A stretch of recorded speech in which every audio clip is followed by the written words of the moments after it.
I thought I knew what strength looked like more than most. To me, it meant never backing down from a fight. It meant being the first into battle and the last to retreat.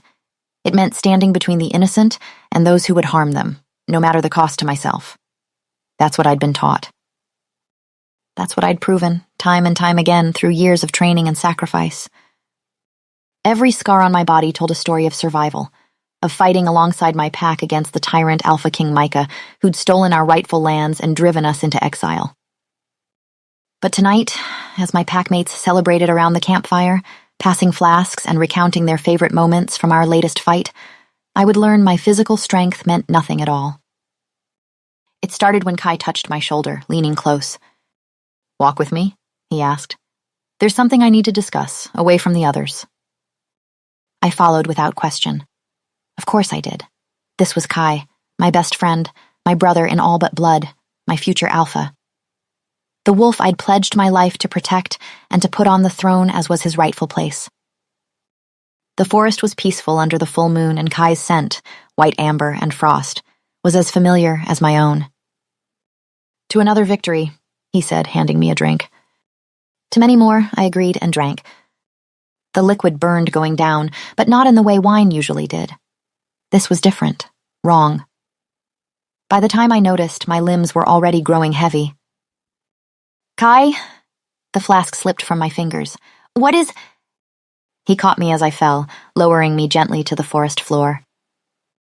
"I'm sorry it has to be this way, pet," he murmured, and I saw the knife then, moonlight glinting off steel.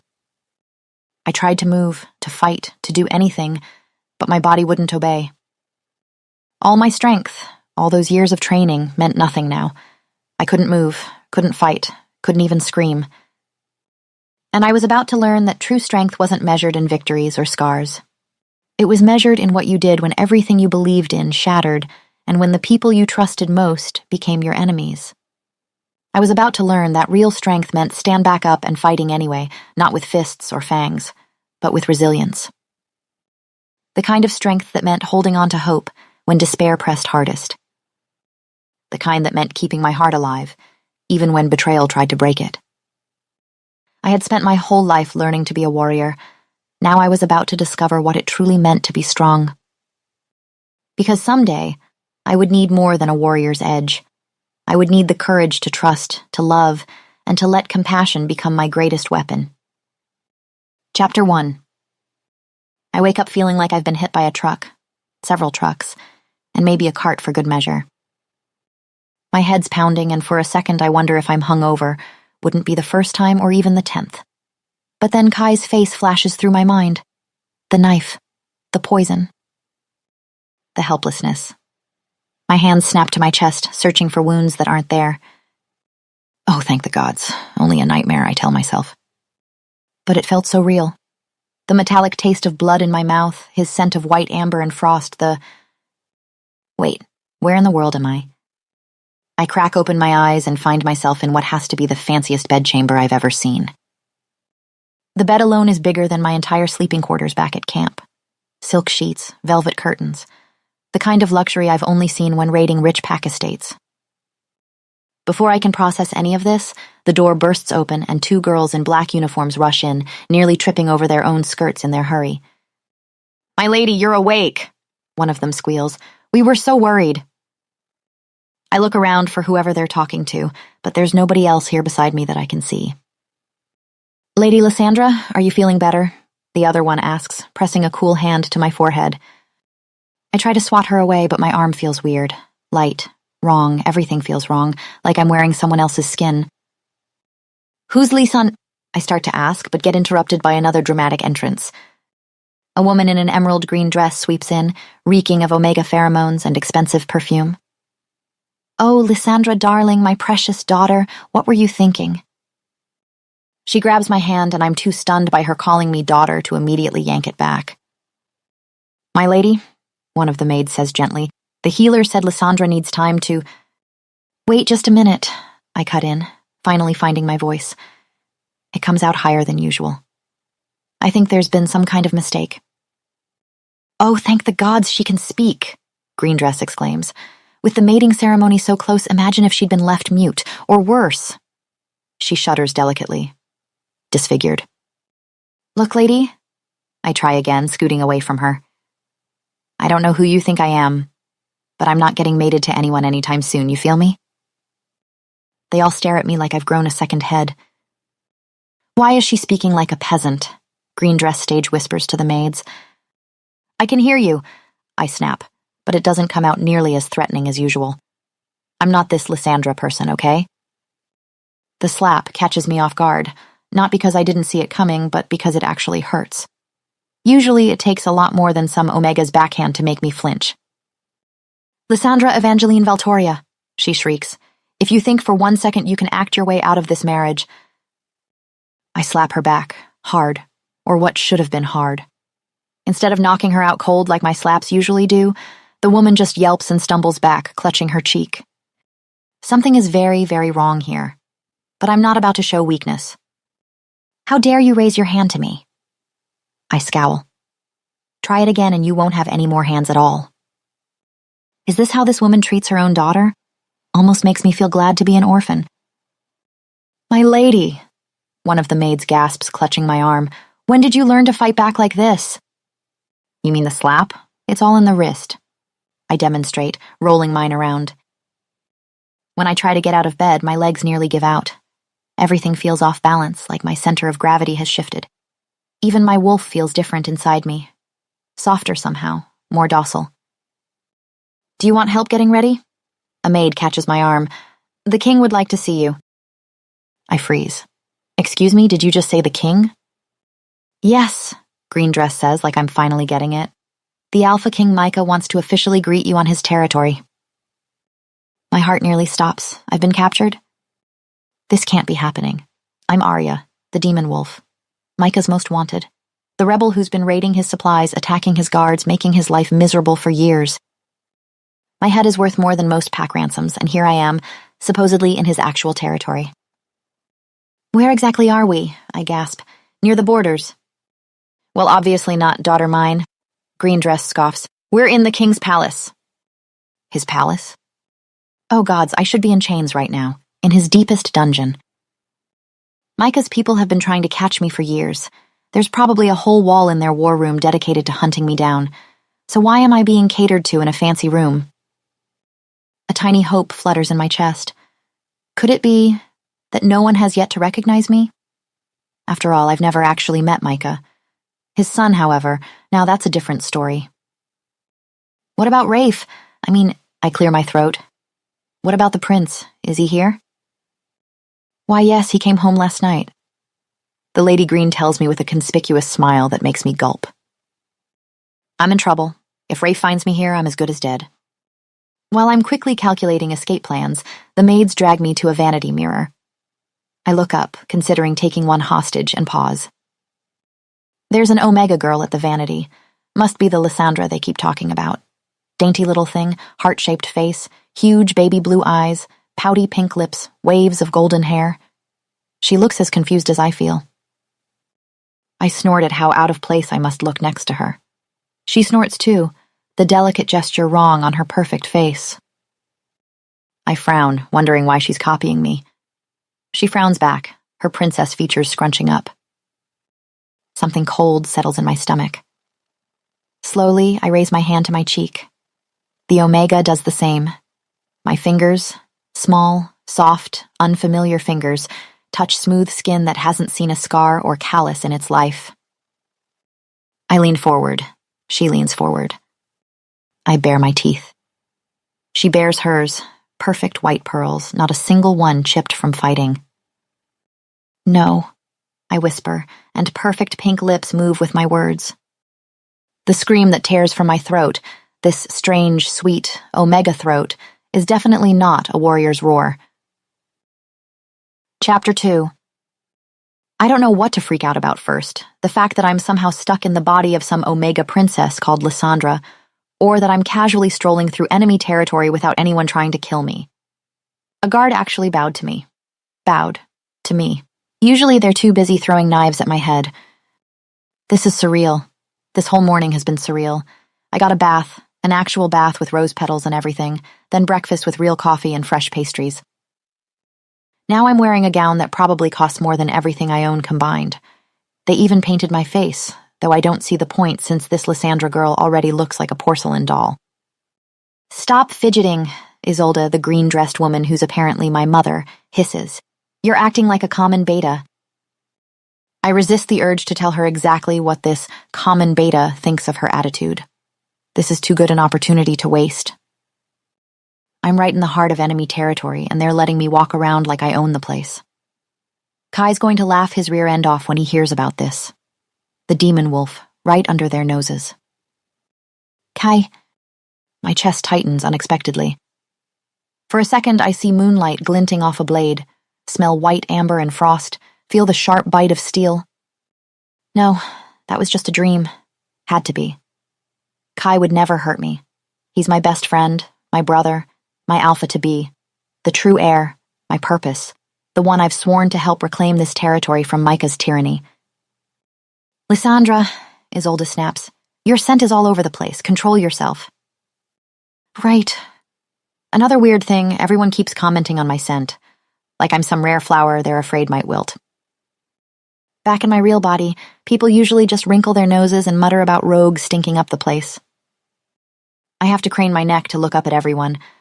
How do Omega wolves survive being so small? I feel like a child at a royal banquet. Though watching how everyone treats me, all soft voices and careful movements, I'm starting to understand why Lysandra's kind get away with it. The great hall doors open and a voice announces us with way too many fancy titles. Everyone turns to stare, and I hear the whispers start immediately. "She's lovely. Such a perfect Omega. The future queen." "Queen? What future queen? Is Rafe getting married?" Inexplicable fury rises within me at the thought, and then I see him. Alpha King Micah, the enemy, the tyrant. The man I've spent my life fighting against.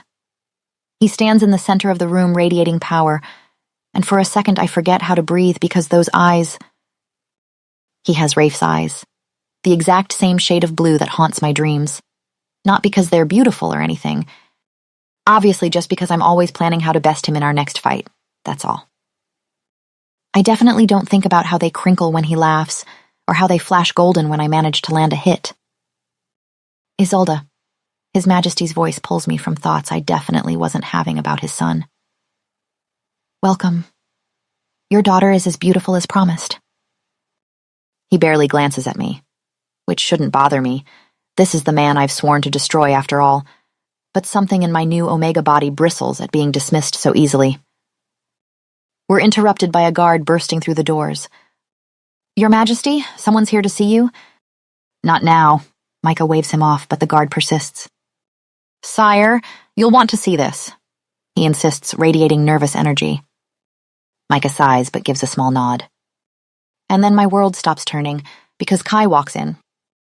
My heart leaps at the sight of him. Beautiful, beloved Kai, and I almost step forward before I remember I'm supposed to be Lysandra. He's carrying something wrapped in blood-stained linen, and the sickly sweet scent of death fills the room.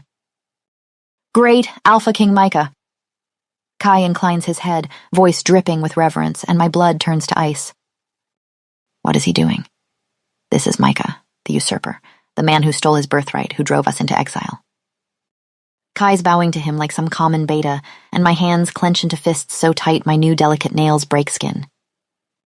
If our brothers could see this, if Zara could see her son groveling. "Nephew." Micah's eyebrow arches. What a surprise. Brave of you to show up here, brave or incredibly stupid. Kai bows even lower, and I have to bite my tongue to keep from snarling. This is wrong. Everything about this is wrong. Tell me why I shouldn't throw you in the dungeons right now. Because, Your Majesty. Kai's voice is steady, controlled. I've come to swear allegiance to the crown. The room erupts in gasps and mutters. Someone actually laughs. You expect me to believe this? Micah's voice is ice. When your mother has been waging war on us for years, all so you could take my son's place? My mother is foolish, Kai says, and my jaw drops. This conflict serves no one. Our pack is outnumbered, lacking resources. Oh, now you care about the people you've brainwashed into following you? Brainwashed? My teeth grind together. How dare he? We're We're stronger than ever. I'm right here in his castle, undetected, ready to prove my loyalty. Kai continues, carefully laying his burden on the floor. I've brought you a gift. I've rid you of your greatest enemy. The crowd leans forward, whispering. I frown. What enemy? What is he talking about? Kai pulls back the linen. The world stops. I'm looking at myself. My body, my real body, lies there with empty eyes and a shocked expression. Dark hair matted with blood. Multiple stab wounds in the chest. These are the remains of the demon wolf Arya Storm, Your Majesty. I want to shake my head at the sight. No, that's not possible. Even Micah seems bewildered as he stands. Are you saying you... He begins, stupefied. Yes, sire. Kai confirms. His voice is clear, proud. To end the war, to show our good intentions, I killed Arya myself. The metallic taste of blood fills my mouth. The knife sliding in. His scent, white amber and frost. His hands petting my hair as he killed me. It wasn't a dream. My best friend, my brother, my everything. He murdered me. Chapter 3. My world fractures into sharp, painful pieces. That's my body. My actual body lying there dead on the floor. And Kai, my best friend, my brother, murdered me. Stabbed me over and over while petting my hair like I was his favorite dog being put down. After everything we've been through, after everything I've done for him, our whole pack lives and dies for him, the true heir, guarding him and Zara with our lives because that's our purpose, our calling. And he just handed my corpse to Micah like some twisted gift basket. I want to scream, to grab him and shake him and demand why. My hands shake with the need to hit something. For crying out loud, daughter. Isolde's fingers dig into my arm. This is wonderful news. This girl was an enemy of the pack. That's when I notice everyone's reactions. They're smiling, cheering. Some are actually clapping like this is cause for celebration. The room spins. My body's is lying on the floor. It's there because Kai killed me. Everyone's happy about it. They're congratulating him, praising him for murdering me. And somehow, I'm stuck, doomed to watch it all unfold. My lungs won't work right. A deep voice cuts through the buzzing in my ears. Ah, my son. Micah's voice holds a note of anticipation. Good thing you're here. You've crossed paths with the demon wolf. Will you identify the body? The crowd parts like water, and a ripple of whispers follows in their wake. Even in my fractured state, I can't miss how the energy in the room shifts, tenses at his approach. Rafe. He moves through the crowd with that fluid grace I know too well, all contained power and lethal elegance. My eyes find the small scar above his left eyebrow, a gift from the night I nearly had him cornered in that warehouse. He gave me one to match, right along my jawline. Well, my real body's jawline? We're kind of even that way, trading scars. That smug bastard's going to delighted to find me dead, just like everyone else here, I realize. Another traitor celebrating my death, another betrayal to add to the pile. Except this one makes my chest tight with something that isn't quite rage. My hands shake with the thought of him standing there, smirking over my corpse when he wasn't even the one to kill me. How dare he? How dare he let someone else do the job? I would never have let anyone else kill Rafe in my stead. Ever. He was mine to fight, mine to chase, mine to eventually defeat, and if anyone ever tried to take him down, I'd have torn them apart myself. He was supposed to want to end me himself, the way I've always wanted to be the one to end him. But there's no triumph in the set of his shoulders when he kneels beside my body. No satisfaction in his face. If anything, he looks like he's been carved from ice, cold and indifferent. Oh God, he isn't even happy I'm dead. He simply doesn't care. He doesn't care at all. I feel like the world's biggest fool. His hands, usually so sure in battle, slowly lift the linen. The whole room holds its breath. Even Kai seems to tense. What's the meaning of this? Rafe's voice comes out too quiet, toneless. His fingers brush the edge of the shroud where it covers the scar he gave me. A present for your father, cousin. Kai's tone is sickeningly sweet. And for you? A present? Rafe repeats. Is this a joke? A gesture of goodwill. Kai turns to Micah, and the words that come out of his mouth make me want to scream. He knows everything. Our hideouts, our allies, our plans. He's offering to help destroy everything we've built. Traitor. But I can't scream. Can barely breathe. This fragile body isn't built for rage. It's crumbling under the weight of it. And what do you expect in exchange? Micah asks. Immunity. I only ask for a place in your pack, Alpha. A chance to prove myself. This is ridiculous, Rafe snarls, and for once I agree with him. How are we to trust you when you so easily betrayed your own? His eyes fall to my body again, and something flickers across his face. You two were friends, were you not? His voice drops lower, rougher. She always spoke very highly of you. The room tilts sideways. Did I speak highly of Kai? I must have. I loved him, trusted him, would have died for him. Did die for him. Your offer is intriguing, Micah says, his voice seeming to come from far away. You will be given a chance to prove your loyalty. Father. Rafe's voice cuts through the fog in my head, sharp with disbelief. You can't seriously? I can, and I will. Micah's tone hardens. You'll oversee his integration personally. We don't accept traitors in this kingdom. Rafe's words echo my thoughts exactly, but they're getting harder to focus on. The room is spinning now. You're not king yet, son. Micah's reply sounds distant, like I'm underwater. Until then, the buzzing in my ears drowns out the rest. My chest feels like it's being crushed in a vice, and black spots dance at the edges of my vision. The last thing I see before everything goes dark is Rafe's hand, still resting on the linen covering my dead face. Chapter 4. I wake up in Lysandra's ridiculous bed again, surrounded by hovering maids. It's dark out now, and thankfully the green nightmare that is Isolde is nowhere to be seen.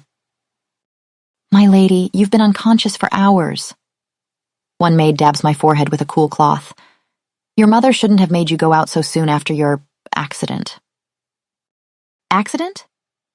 I want to ask what they mean, but my mind is too busy spinning with everything else. Kai's betrayal, my own dead body, everyone celebrating my death like it's a holiday. The weight of it all crashes down on me suddenly. All those years of fighting, of bleeding, of pushing myself beyond every limit. The countless nights spent training, the battles where I'd nearly died, the missions where I'd killed to keep Kai safe.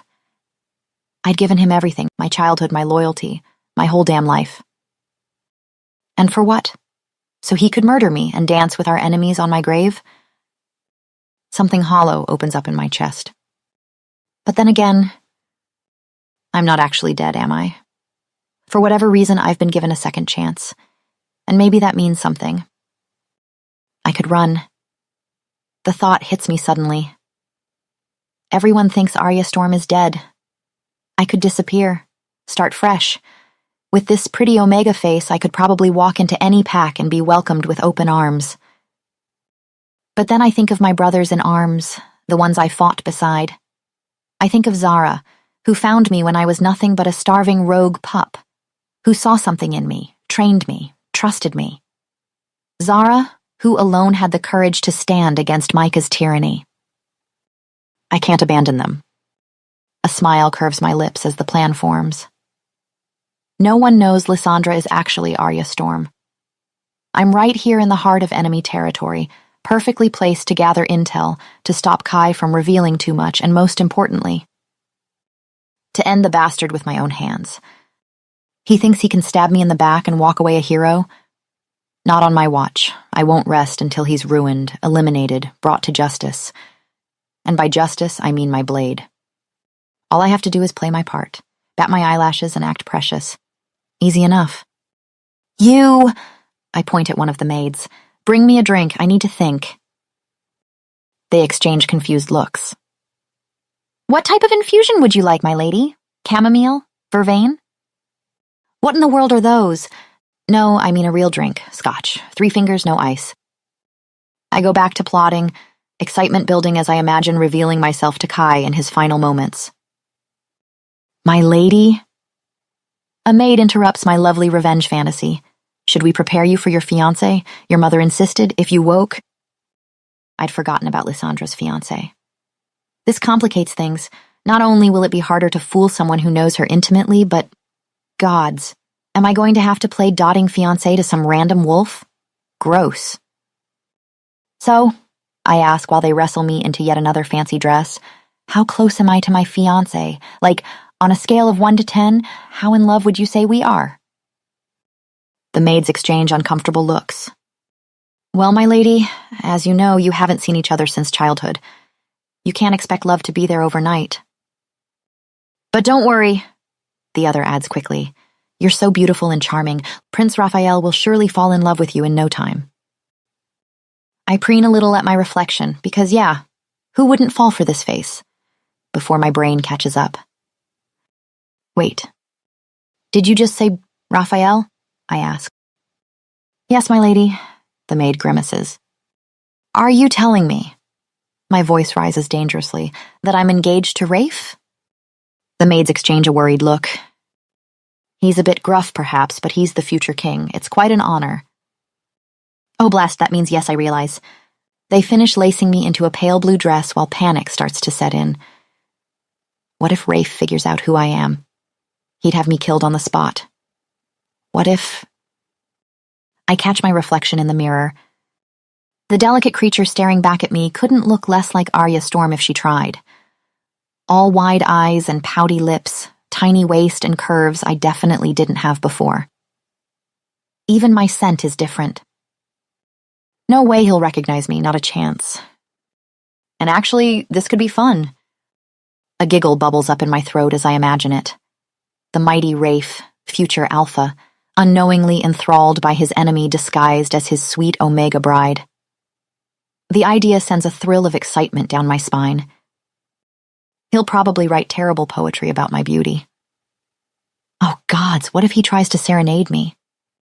The giggles turn into full-blown laughter as the maids lead me into the hallway. My lady? A maid asks, puzzled by my mirth. I ignore her. It'll be hilarious, watching Rafe fawn over me, every glance filled with admiration, every touch filled with longing. I envision his fingertips brushing against my skin, his hands firm on my waist, his body caging me against a wall. Would his lips be gentle, or would his kiss be fueled by... We're here, my lady, the maid says, showing me into a small reception room. Are you all right? She adds with a frown. You're a little flushed. Just excited, I reply with a clear of my throat. I check my reflection in a decorative mirror, tucking a stray curl. Not that I care how I look or anything. I just want to make sure I'm playing my part perfectly. The door opens, and suddenly the room feels smaller. That familiar scent of wood smoke and warm oak floods in, but it feels sharper, more dominant. I've never felt Rafe's presence quite like this before. Lady Lysandra, he greets. I spin around, beaming. Hey, you. I wave my hand in a display I'm sure is very cute until his eyebrow ticks up slightly. Perhaps that's not how proper ladies greet their fiancés. Whatever. He'll be too enchanted by my pretty face to care about proper etiquette. I'm glad you're feeling better, he says, voice like ice. Was he always this tall? This broad? He fills the doorway completely, and for the first time, I have to crane my neck to look up at him. In my old body, we'd been nearly eye to eye. But now, his entire presence seems to loom over me, radiating alpha authority. Please don't hesitate to let my people know if you need anything, he says curtly. And then he gives me the briefest nod I've ever seen before turning away. Wait, what? Where's the besotted alpha tripping over himself to please his Omega bride? I feel cheated. Aren't you going to sit? I blurt out. Tonight's not a good time. He doesn't even look at me. You should rest. I realize something's up with his face. He's not even smirking. Rafe always smirks when he sees me. Well, when he sees Arya. And then the door closes behind him with a decisive click that feels louder than any slam. Chapter 5. I wake up to an army of maids fussing over me like I'm some sort of invalid. "My lady, you barely touched your dinner last night," one tuts. I wave her off, my mind already racing with plans. After yesterday's disaster with Rafe, my priorities are crystal clear. Find out what Kai's plotting and make the bastard pay. Simple, direct, just my style. Actually, it's probably a good thing Rafe seems completely indifferent to his Omega fiancé. He'll be too busy being all broody to get in my way. This is great. Perfect, even. "You're frowning again, my lady," one of the maids, Phoebe, Peggy, comments with a knowing smirk. "What? No, I'm not." I straighten up so fast I nearly headbutt her. "Did you get the information I asked for?" My maids exchange glances. "Yes, my lady. Lord Kai has been installed in the west wing of the annex. He's under heavy guard at all times." Now we're talking. "Go on," I encourage. "Well," Penny lowers her voice conspiratorially. "Tommen, one of the guards, he mentioned Kai's being brought to the Alpha's private meeting room in half an hour." "Perfect." I swing my legs out of bed. "I'll go too." The maids stare at me like I've just announced I'm going to sprout wings and fly. "Go. Where, my lady?" "To the meeting, obviously." 20 minutes later, after I'm squeezed into a powder pink dress that makes me look like spun sugar, I stride toward the council chamber, my maids flutter nervously behind me. But halfway down the corridor, something makes me falter. A scent, white amber and frost. My pulse spikes, my throat closes up, and suddenly I'm back in the forest, leaves crackling beneath me as I bleed out. As he pets my hair and watches me die. And then Kai steps through the doorway. The sight of him hits me like a physical blow. He looks exactly the same, golden hair, perfect features, that familiar smile that used to mean home and safety and brotherhood. But now all I can see is how that same beautiful face watched me die without flinching. What a lovely surprise. Lady Lysandra, I presume. His voice, gods, his voice. How many times had that voice encouraged me, guided me, made me feel like I belonged somewhere? "I must say," he adds, "the rumors of your beauty hardly do you justice." Kai bows respectfully, yet somehow making the gesture feel invasive. Perhaps it's the way his eyes rake over me. I want to snarl, to fight, but my body just freezes, prey still under a predator's gaze, and I hate myself for it. "No need to look so frightened, pet," Kai murmurs, leaning in close enough that only I can hear. "I know I'm the enemy here, but I'd never harm such a pretty little thing." The word slices through me like another knife to the chest. He used to call Arya that, late at night around the campfire, his fingers threading through my hair. Pet. I thought it was meant only for me. But now he's using that same endearment on Lysandra, and I realize with a sickening clarity that I was never special. Tears burn behind my eyes, and I hate myself for it. I'm supposed to be plotting revenge, not crying over a traitor's stolen endearments. But it hurts. Gods, it hurts to know I was less than nothing to him. A familiar scent cuts through my panic, wood smoke and warm oak, sharp with aggression, and suddenly Rafe is there, a solid presence at my side. "Is there a reason you're ogling my fiancé, cousin?" Something in me unclenches at his arrival, which is ridiculous. I don't need his protection. "My apologies." Kai's smile doesn't reach his eyes. "I'm simply unused to Omegas, especially ones as enchanting as you're intended." My stomach turns at the way he says enchanting, like he's imagining how I'd taste. "I'm going to kill him, just not today. Not when the mere sight of him makes me taste blood in my mouth." I square my shoulders and move to follow Kai and Rafe into the meeting room. I need to be in there, need to hear whatever lies Kai is spinning. "What do you think you're doing?" Rafe's voice pulls me up short. "I'm attending the meeting," I reply. Rafe looks at me like I've grown a second head. "Since when?" he asks. "Since I decided I wanted to." "Since you've decided?" Rafe's eyebrows shoot up. And around him, his guards actually snicker, like I'm some kind of joke. Fury burns through my veins. I move to push past him, but then Step back, Rafe commands. And I do. My body moves back like it's the most natural thing in the world. Worse. It feels good to obey him. Like I've done something right. His scent shifts slightly, satisfaction rolling off him, and warmth pools in my stomach. The maids will escort you back to your room, he says. I've seen enough of my room. I lift my chin. I want to attend this meeting. On what grounds? His voice is winter cold now. What possible authority do you think you have to attend a confidential meeting? I'm your fiancé, I exclaim. Surely that means I'm allowed to go where you go. I try to move forward again, but a growl rumbles through his chest. We're not mated yet, he says low and firm.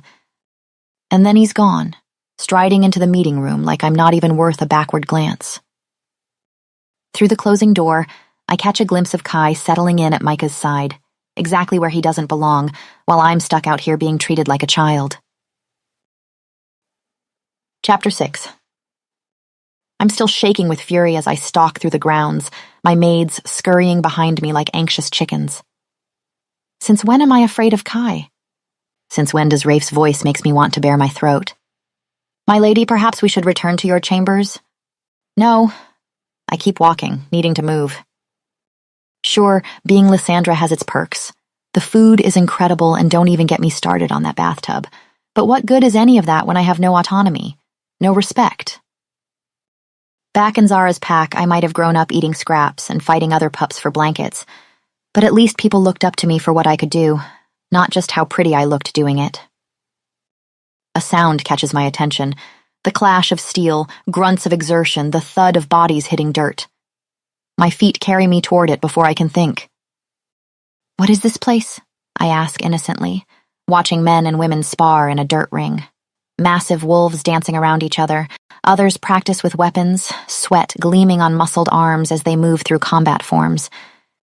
No, my lady, Penny says, these are the training grounds. I snort, watching a pair of men circle each other. Training for what? Nap time? Is there a problem here? A tall man approaches, all broad shoulders and military bearing. The maids quickly whisper that this is Hudson, captain of the guard. I smile sweetly. Just admiring your, what would you call this, vacation camp? His jaw ticks. My lady, this is how warriors train. Oh, is that what they're doing? I watch a wolf fumble a basic defensive stance. I thought they were learning advanced slacking off. The captain's expression darkens. With all due respect, what would a delicate Omega know about combat training? Delicate? Oh, I'll show him delicate. I point to a nearby fighter. His grip is wrong. He's going to drop his weapon the second someone hits it hard enough. That one's leaving his left side completely exposed, and whoever taught these wolves to circle, they're broadcasting their attacks so clearly a blind pup could dodge them. Silence falls. The captain studies me with new interest as one of the fighters adjusts his grip based on my criticism. His next swing lands with notably more power. You have a good eye, Hudson admits grudgingly. In another life, you might have made a useful warrior. Might have? My voice goes sharp. Oh, I see. Because I wear pretty dresses and smell sweet, I couldn't possibly know how to fight. He glances pointedly at my hands, soft, uncalloused, perfectly manicured. Being good at something means practicing it, and those hands have never seen a day's work. Care to test that theory? The words slip out before I can stop them. The training grounds go dead silent. Hudson stares at me like I've suggested we all strip naked and dance in the moonlight. Then he laughs. Actually laughs. You want to spar with me? Unless you're scared of getting beaten by an Omega? His laughter cuts off. Around us, warriors are gathering, drawn by the commotion. The maids look ready to faint. My lady, I don't think... Give me 5 minutes to change. When I come back in borrowed training clothes, the entire grounds have stopped to watch, which would be flattering if they weren't all clearly expecting entertainment rather than a real fight.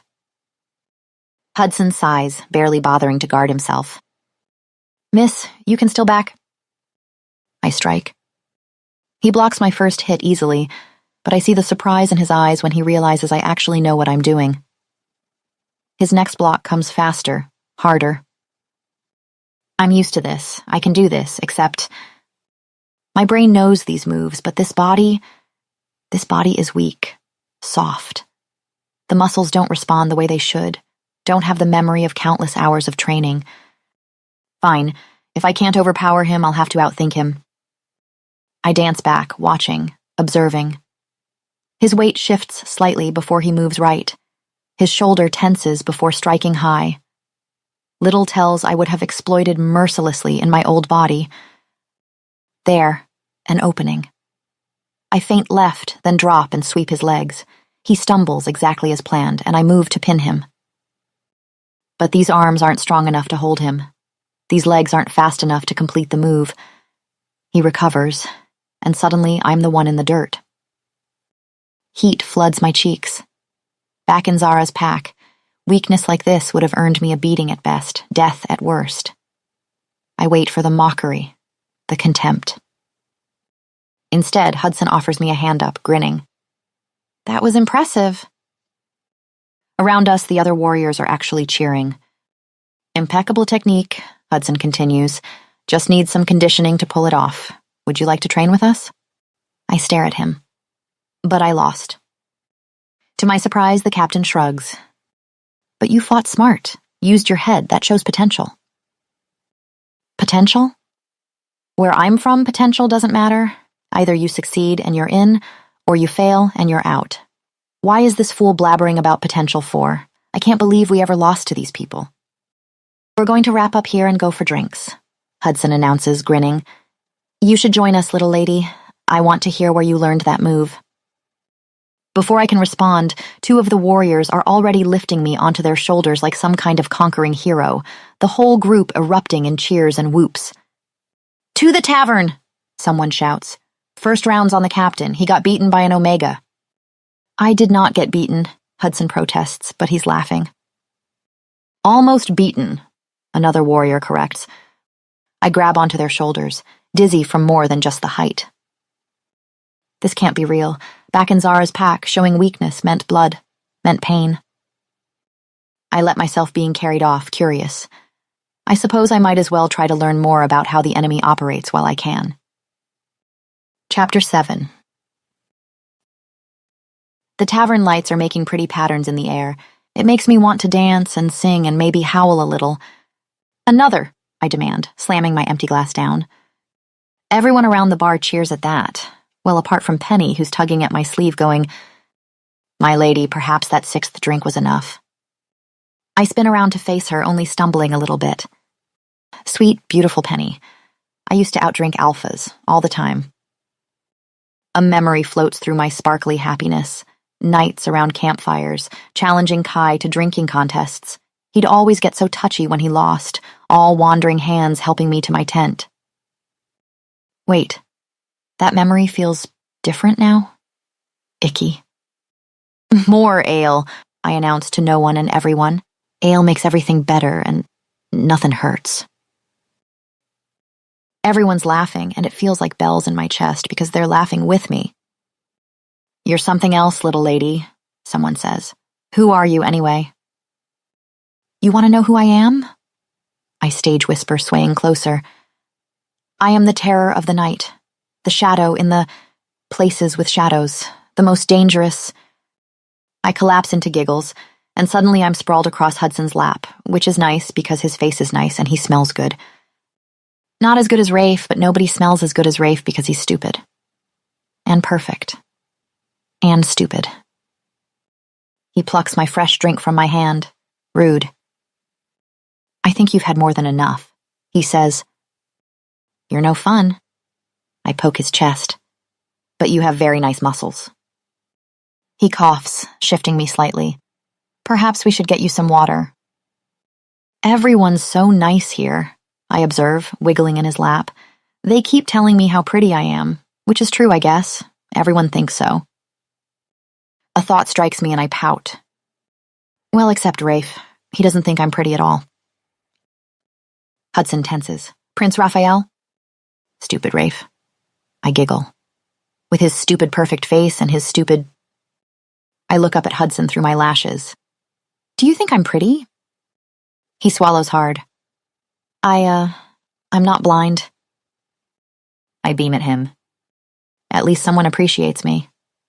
Maybe I should have been your fiancé instead. I snuggle closer, enjoying how the captain's breath catches. You'd appreciate me properly, wouldn't you? Feels good, being appreciated. My lady, he manages, voice strained. You're very drunk. Am not. The room does a pretty swirl. I've barely had anything. This body is just... What was I saying? Oh, right. Watch this. I try to stand up to prove how completely fine I am. The floor, very rudely, tries to hit me in the face. I collide with something solid and warm, something that smells absolutely divine, wood smoke and warm oak and everything good in the world. Rafe! I beam up at him, delighted. You have beautiful eyes. Did you know that? His jaw is doing that ticking thing it does when he's angry, but that's okay because he's still holding me close and everything is perfect now that he's here. Captain. Rafe's voice could freeze the summer sun. Care to explain why my fiancé can barely stand? Hudson practically coughs out his drink. Your Highness, I had no idea she was your... He thinks I'm pretty, I interrupt helpfully. So he bought me a tiny bitsy little drink or 2, or 6. Rafe's chest rumbles low and deep, a growl I feel more than hear as he addresses the captain. If I ever find my fiancé in a situation like this again, it won't happen again, Your Highness. See that it doesn't. And then we're moving, Rafe lifting me in his arms like I weigh nothing. His scent engulfs me. Wild, something rich and dark beneath it. Perfect. Heat unfurls under my skin, slow and heady, making me feel soft, pliable in his arms.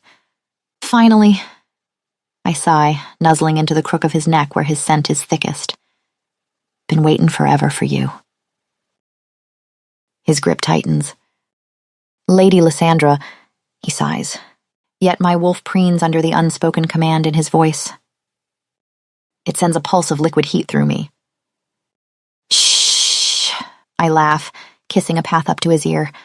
I'm on a very important mission to seduce my alpha. You really don't have to do that, he grits out. But I want to. My wolf instincts are screaming at me to submit, show him how good I could be for him. It should make me angry, should make me want to resist this body's urges, but instead... A delicious shudder runs through me at the way he holds me, and I press closer. I really can't help myself. When he finally sets me down, the room tilts and spins in the most delicious way. Why didn't you ever claim me before? I asks as he helps me down on my bed. Once laid down, my instincts guiding me, I bare my throat. It's a surrender, an offering, a plea. I'm more than ready for him to claim me. And while his eyes darken, he doesn't move. We could have been doing this for ages, I whisper, reaching for his hand. Or do you only like me when I'm an Omega? My lady, you need to sleep. His voice is firm, distant.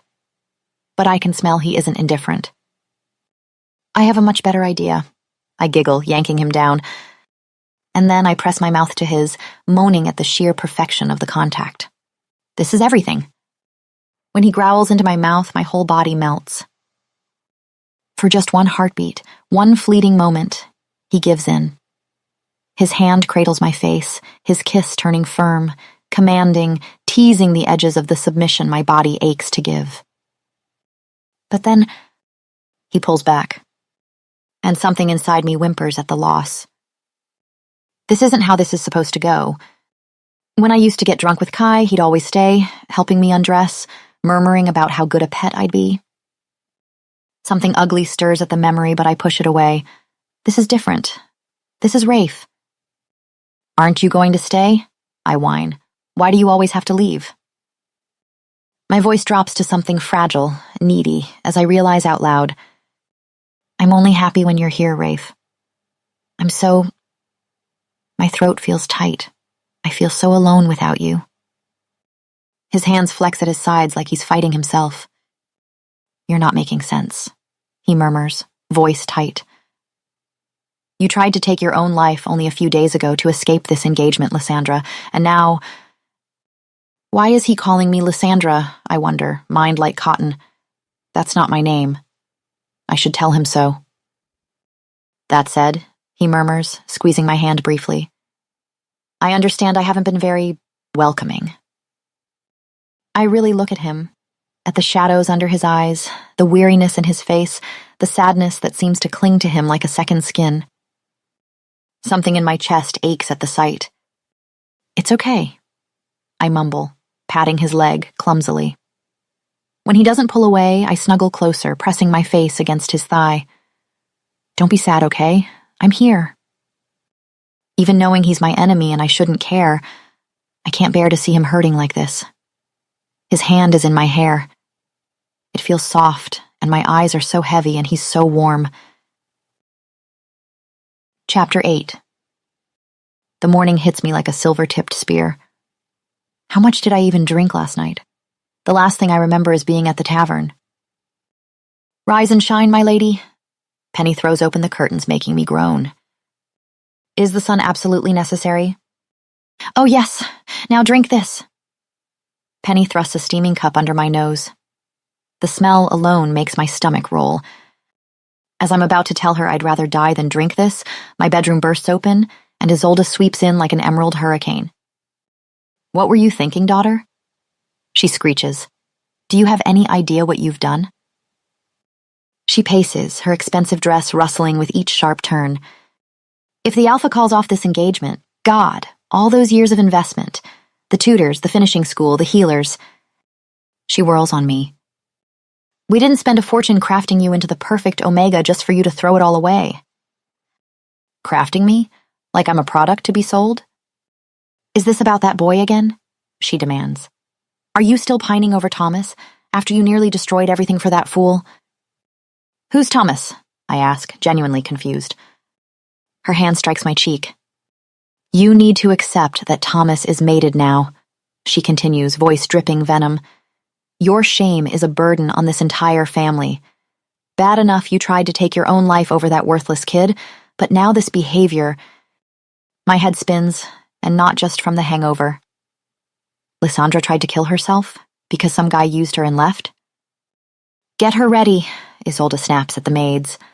Lord Raphael wants to see her, though gods know why he's still bothering with such a disappointment. She sweeps out, leaving behind the acrid scent of her fury. More hangover cure? Penny offers quietly. Yeah. I swallow hard. I think I'm gonna need it.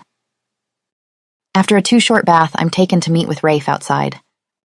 The terrace is beautiful in the morning light, and the massive spread of food on the table makes my stomach growls traitorously. Rafe rises when he sees me approach, a polite expression on his face. You rang?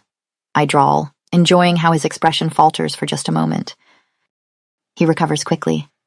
Lady Lysandra, how are you feeling this morning? Ah, so he's heard about last night. Well, if he thinks he's going to lecture me... Look, I say, cutting straight to it. Yes, I had a few too many, but sometimes a girl just needs to let her hair down and have some fun. You feel me? He blinks at me. Well, if that's all... I sigh, turning to leave, but his voice stops me. Please sit. Sit? I ask.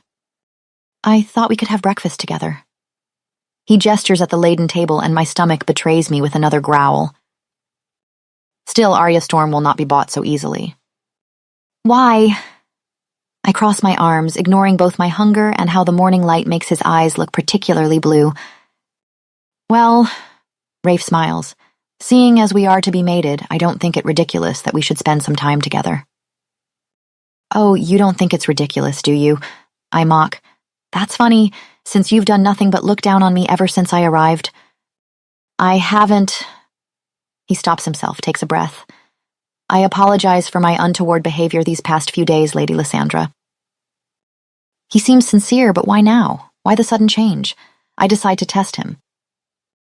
I think you can do better than that, I challenge, extending my hand imperiously. He frowns, and then, there it is, that familiar smirk I know so well, the one that used to make my blood sing in battle. He approaches slowly, never breaking eye contact as he sinks to one knee. His hand is warm when it takes mine, his breath ghosts across my pulse point. Gods, I have to bite back a moan. And then, as Rafe guides me to my seat, I spot the waffles. If there's one perk to being dead and reborn as Lysandra, it's definitely the food. I dive in without hesitation, piling my plate high with everything in reach. Have they been starving you since you arrived? Rafe asks, genuinely concerned. Nah, I say around a mouthful of pure heaven. Just love breakfast. I reach for more muffins. Well, glad to see you're feeling better, Rafe comments, amused. Better than what? I ask, distracted. Than last night. I pause mid-bite. Last night? You don't remember? Now he's definitely amused. Remember what? I narrow my eyes at him, but he just shakes his head. Where did you learn to fight? He asks. I've heard your form yesterday was quite impressive. I freeze mid-chew. Shit. How would Lysandra know how to fight? Yesterday I was so caught up in showing off, I didn't think about how suspicious it would look. Gods, I'm such an idiot. Might as well have announced to everyone that something wasn't right with Lady Lysandra. Quick, an excuse. My ex taught me, I blurt out triumphantly. Then I catch Rafe's curious look and realize, wait, am I supposed to have exes? I mean, when I say ex, barely an ex, nothing serious. Nothing past second base.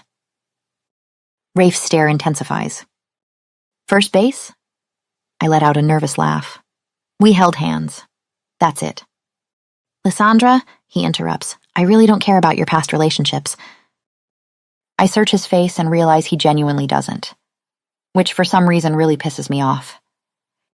Oh, I could tell, I say primly, since you've been ignoring me the entire time I've been here. He grimaces. That's not entirely true. You're right, I pout. There was that time you sent me to my room like some petulant child. You are quite petulant in my defense, he observes. Not the point, I snap, stunning Rafe silent for a short second. Did you actually want to join that meeting yesterday? He asks, sounding surprised. No, I snap. I was just pretending I did to impress you. He stares at me blankly. Oh my God, did you actually think I just wanted to be there to impress you? I scoff. Unbelievable. Everything is not about you. His laugh catches us both off guard, rich and genuine, transforming his whole face. For a moment, I forget I'm supposed to be angry with him. Then I remember I'm supposed to be angry with everyone, and grab another waffle out of spite. Forgive me, Rafe says, his voice unexpectedly sincere. I understand how it must have felt, not being taken seriously. I can only nod, thrown by his earnestness. I want you to know, he continues, catching my gaze, that I'm looking for an equal partner in my mate. If you wish to attend the meetings, you should be there. Oh my God. I try not to squeal. This is it. My mind already races with ways to watch Kai to figure out what he's planning. When's the next one? I ask. The words tumble out before I can stop them. Rafe's expression turns apologetic. You'll only be able to join once we're mated and I become alpha. My father, he doesn't see things quite the same way. I deflate. That makes sense, I guess. Zara used to tell us exactly what Micah thought of omegas, of women in positions of power. It was one of her main arguments for rebellion, well, that and the fact that Micah murdered her mate, Kai's father. He sees us as decorative pieces, she'd say, voice bitter with old wounds. Thinks we're only good for breeding and looking pretty. But Rafe, he's different from what Zara always claimed. He's certainly different from Kai. My stomach churns at the thought of my former best friend. I still have no way to get to him, to stop whatever he's planning. At least, not until Rafe and I are mated. The realization hits like a bucket of ice water. To get my revenge, to protect the alliance from whatever Kai's plotting, I'm going to have to actually mate with Rafe. Chapter 9.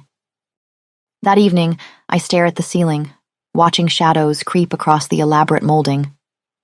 The mating ceremony is in 2 weeks. 2 weeks to stop Kai, or having to be bound forever to my greatest enemy. The thought should make me want to run. Instead, my stomach does this weird flip thing every time I think about it, about Rafe. I grab a pillow and scream into it. "My lady?" Penny bursts through the door, another maid right behind her. "Are you all right?" "Fine." I wave them off, accidentally knocking into the second maid. "Sorry, The words die in my throat. That scent.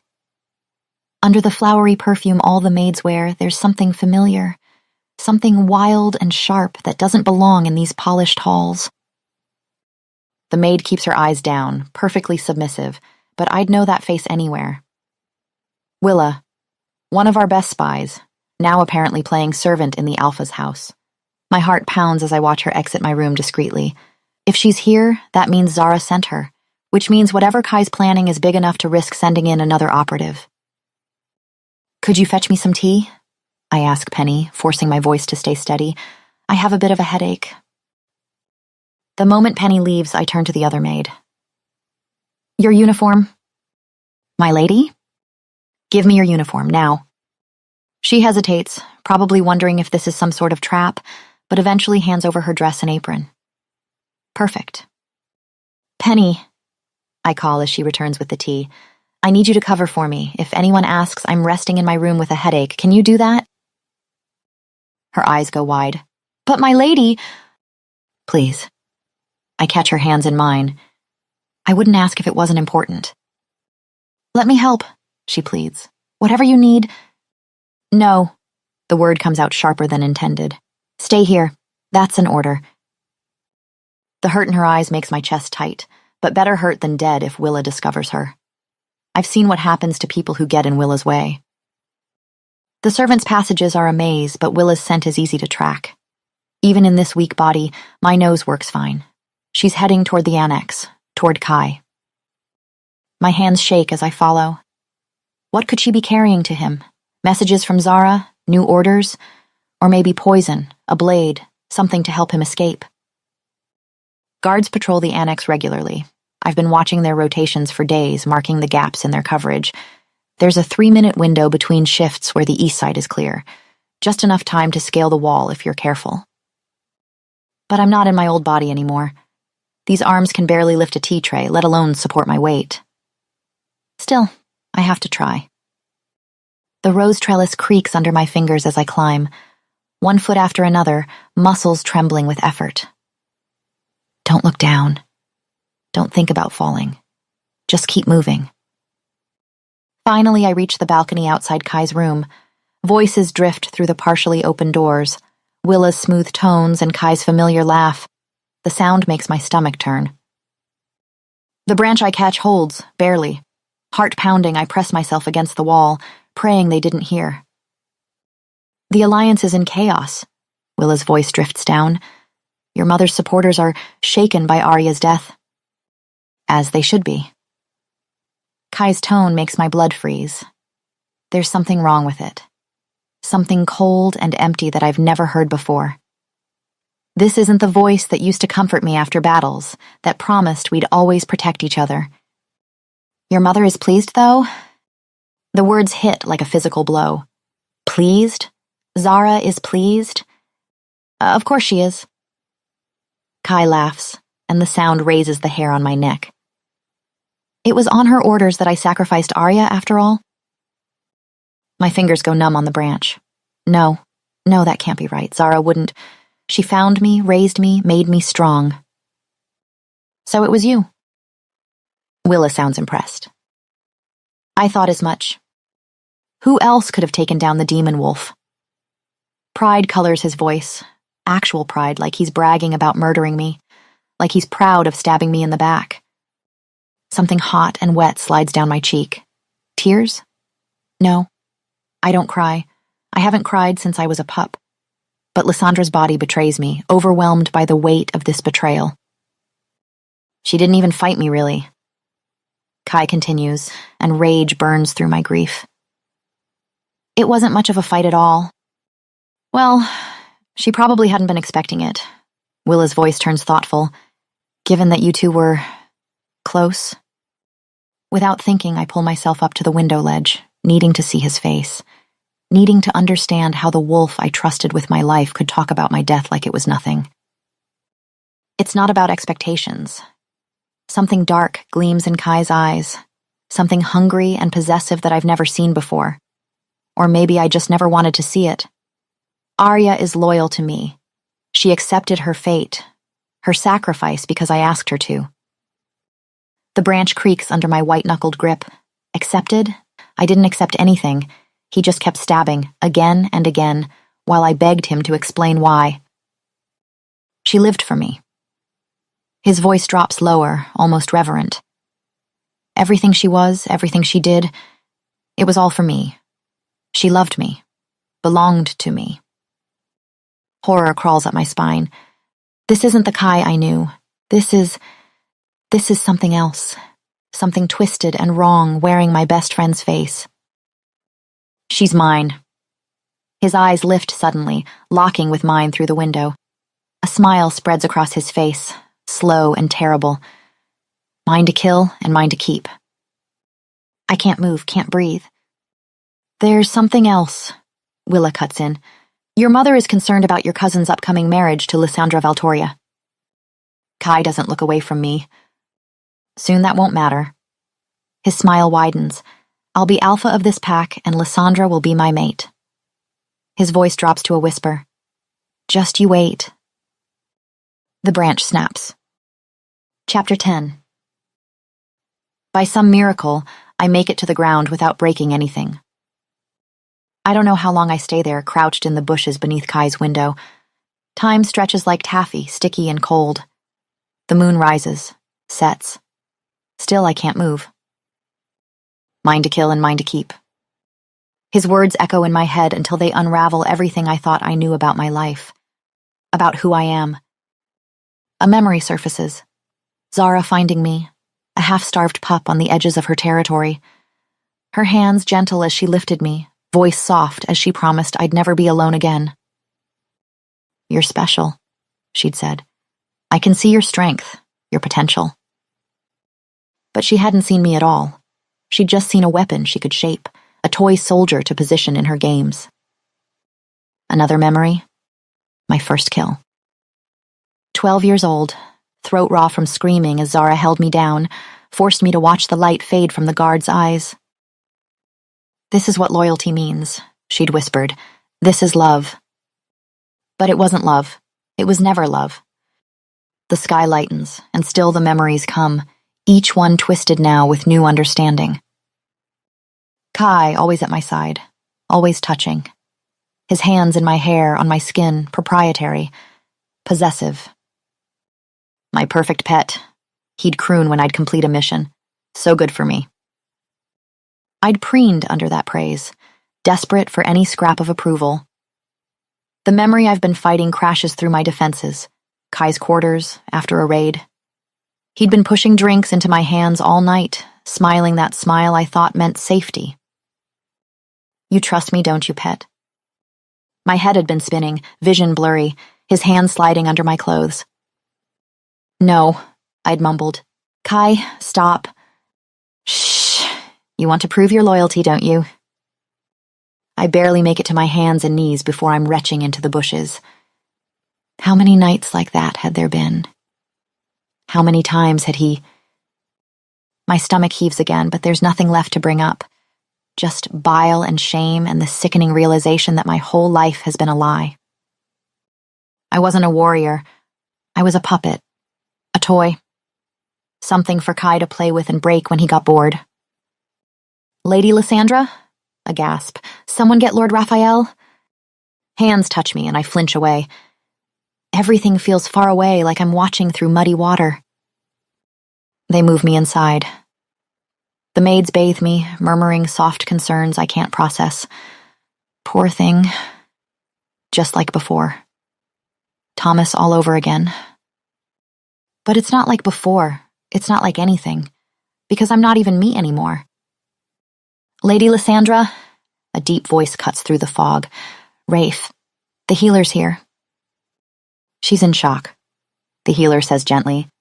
Has she experienced trauma before? My lady? Rafe's presence fills the room. Did someone hurt you? The question breaks something in me. Did someone hurt me? Everyone hurt me. My whole life was built on hurt disguised as love. Arms wrap around me, and that scent, wood smoke and warm oak, surrounds me. My wolf, so lost and confused, suddenly settles under his touch. You're safe now, he murmurs, and the gentle authority in his voice makes my whole body relax. His hand strokes my hair, and it's different from any touch I've known before. No ownership, no demand, just comfort freely given, wrapped in alpha strength that chases away the shadows.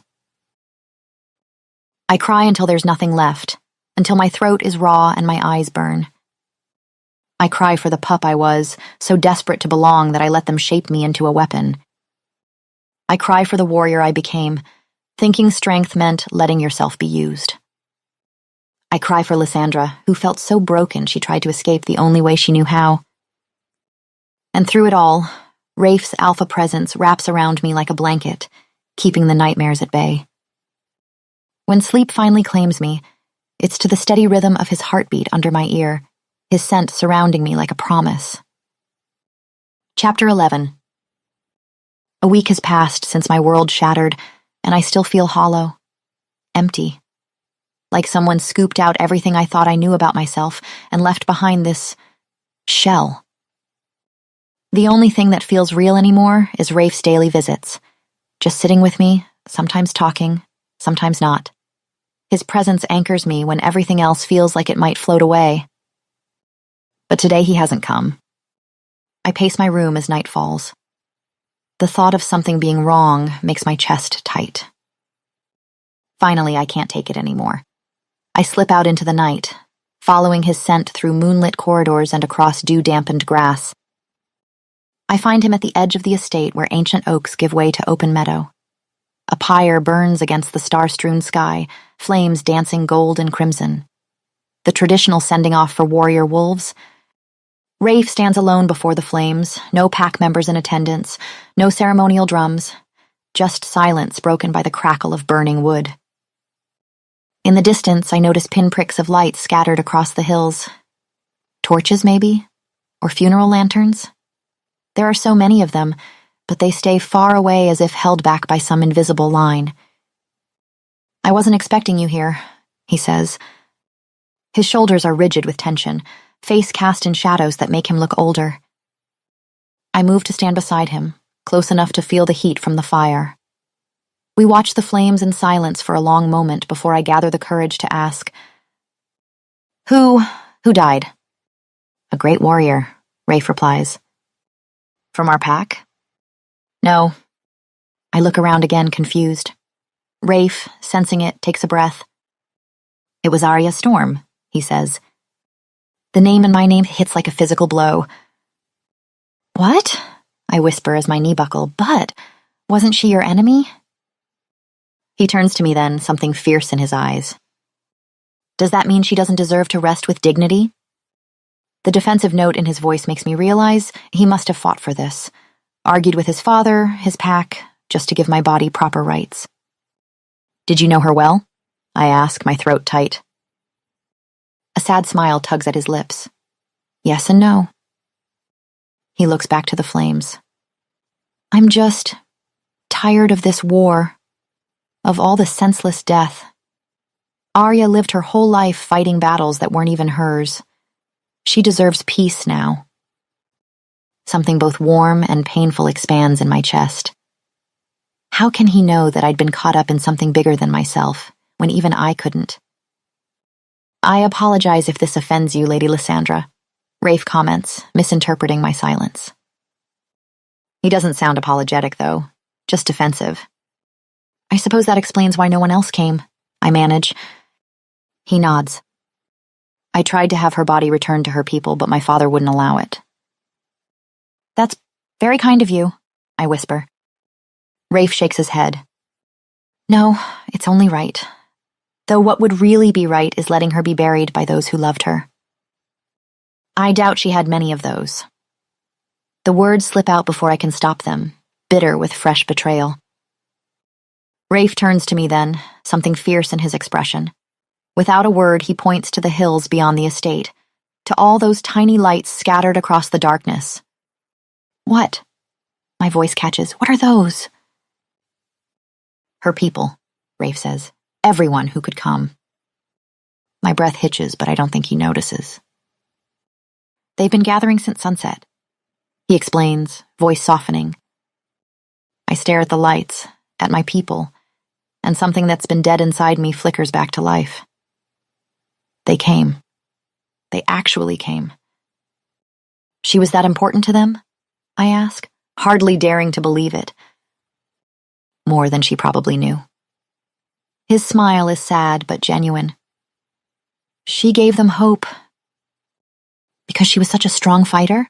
I ask, voice quavering. No. The gentleness in his voice makes my chest ache. Because she had a light in her that everyone could see. She fought for others, for what she believed was right. That kind of spirit. He trails off, looking into the flames. I have to bite my lip to keep from sobbing. All this time I thought I'd been nothing but a weapon, but those lights, those are real people who believed in me, who I'd actually helped. Tears burn behind my eyes. Rafe notices and misinterprets again. Did you think because they're our enemies, they're devoid of any feelings? He asks. That's not how it works. No, I realize that's not how it works at all. Just like Rafe and I, we'd been enemies on paper, but in reality... I watch his profile in the firelight, remembering all our battles. How he'd always fought fair, always tried to minimize casualties. How many times had I worried about him, knowing his compassion could get him killed? You remind me of her sometimes, he says, shaking his head like he can't quite believe what he is saying. The thing you say, or the way you move. I freeze, mind swirling in panic. God, what if he figures me out? Surely he'd send me away. She was betrayed. Rafe then explains quietly, by someone she loved. Someone who should have protected her. His hands clench. I should have seen what Kai was planning, stopped him. Wait, what? How is any of Kai's bullshit Rafe's fault? What are you talking about? I exclaim. It wasn't your responsibility. I reach for his hand without thinking, desperate to comfort him, but he shifts away. I'd like to be alone now if you don't mind. His shoulders have slumped, the weight of leadership and loss bowing his spine. The sight makes my chest ache and I nod, throat tight with all the things I can't say. He's grieving for me and I can't even tell him I'm right here. As I walk away, I glance back one last time. I realize this war isn't just hurting my people. It's hurting his too. Hurting him. Whatever Micah's sins might be, I know one thing for certain now. Rafe will be different. He'll be the kind of alpha both sides deserve. And I'm going to make sure he gets the chance. Not for revenge anymore, but for all those lights in the distance.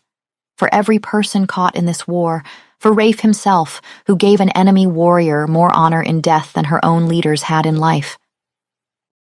I'm going to protect him. I'm going to stop Kai and Zara. For the first time since my world fell apart, I have a purpose again. A real one, chosen by me and no one else. Chapter 12. I haven't seen Rafe since the funeral. Maybe that's for the best. I need to focus on stopping Kai. The problem is, I have no power here. The only path to any real influence would be mating with Rafe, making him Alpha and me his Luna. I stare at my reflection as the maids prepare me for tonight's engagement ball. They've transformed Lysandra's face into something ethereal, all smoky eyes and rose-petal lips. This is what a future Luna should look like, what Lysandra was raised to be. But I'm not her. I'd be a disappointment, a fraud. Could I tell Rafe the truth? Sure, he respected Arya enough to honor her death, but finding out I'm essentially possessing his fiancé's body? That's different. That's wrong. Enough moping. Isolde sweeps in. You haven't seen your fiancé in days. We can't have him getting cold feet. She pours something into a glass of water. Drink this. What is it? Something to help you win over your alpha. Not drinking anything unless you tell me exactly what it is. Her lips purse. It's a heat trigger, if you must know. I know about heats, the overwhelming urge to mate that affects paired wolves. I've never experienced one, but I've heard stories. The burning need, the way alphas react. Almost impossible to resist. Absolutely not. I stand up. I'm not tricking Rafe into... And then it hits me.